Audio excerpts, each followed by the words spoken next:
Marguerite Bourgeoys was born in Troyes, France, on April 17, 1620, Good Friday.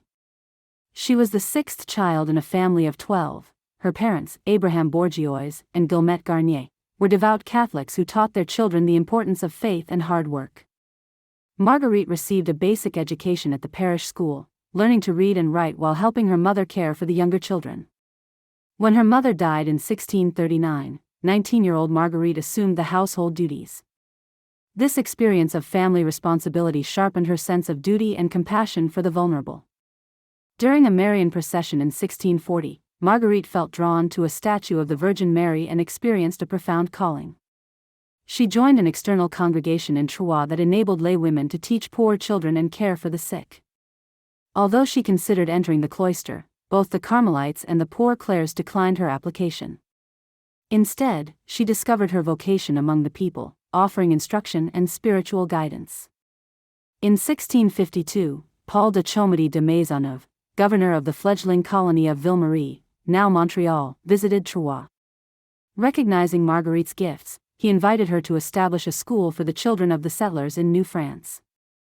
After prayerful discernment, Marguerite said yes and prepared for a journey that would change her life. She set sail from France in February 1653, braving storms and the dangers of the Atlantic crossing. After months of travel, she arrived at Ville-Marie on November 16, 1653. Montreal was little more than a fort surrounded by wilderness, with a handful of settlers struggling to survive amidst attacks and harsh winters. Marguerite immediately immersed herself in community life. She helped restore the wooden cross on Mount Royal, symbolizing the colonists' dedication to Mary, and began teaching children in whatever space she could find. In 1658, she converted a stable into a classroom, the first school in Montreal, where she taught reading, writing, arithmetic and catechism to boys and girls alike. Understanding that education would be essential for the survival of the colony, Marguerite dreamed of a community of women who would live among the people rather than behind convent walls.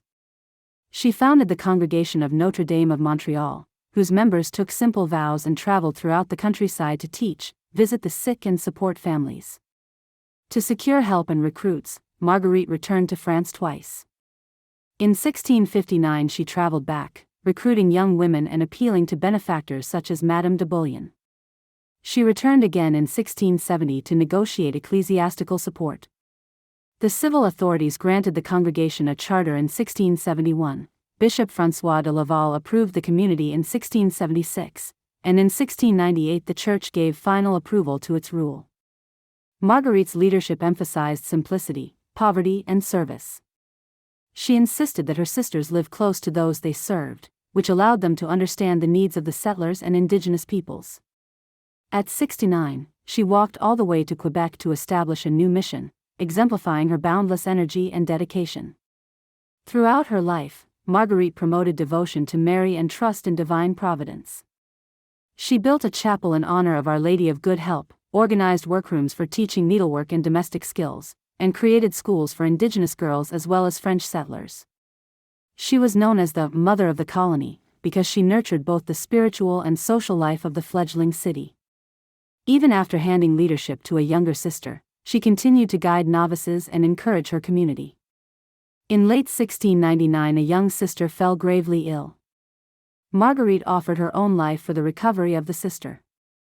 Soon after, the sick sister recovered, while Marguerite herself became ill. On January 12, 1700, she died peacefully in Montreal. Her last words urged her community to remain faithful to God's grace. Marguerite's legacy endures long after her death. The Congregation of Notre Dame spread across Canada, the United States, the Caribbean and beyond, establishing schools and charitable institutions. She is honored as a co-founder of Montreal and a pioneer of education in Canada. In recognition of her heroic virtue, Pope Pius XII beatified her in 1950, and Pope John Paul II canonized her on October 31, 1982. Her example inspires educators, missionaries, and anyone who seeks to serve others. Marguerite's story demonstrates how a woman with courage, creativity, and deep faith can transform a community and leave a lasting legacy. She shows that holiness is not confined to monasteries or grand cathedrals but flourishes wherever people commit to love and justice.